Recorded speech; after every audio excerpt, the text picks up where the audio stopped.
Yan mga bro. So, maaga tayo ngayon kasi meron tayong i-check. Madalian lang kasi mamaya may lakad tayo eh. Yan o. Good morning. So, kagabi mga bro, merong hinatak dito sa atin na isang Honda Click. So, ang problema nito ay ano daw? Ayaw daw umandar. Walang power. Tapos galing na rin to sa gawaan mga bro.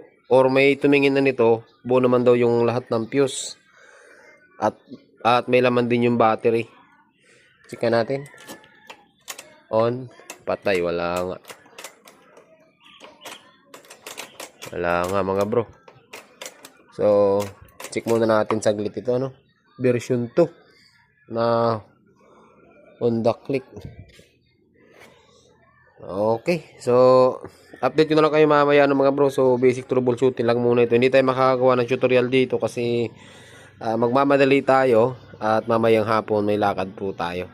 So maraming salamat dun sa may-ari napiling dito sa atin dalhin.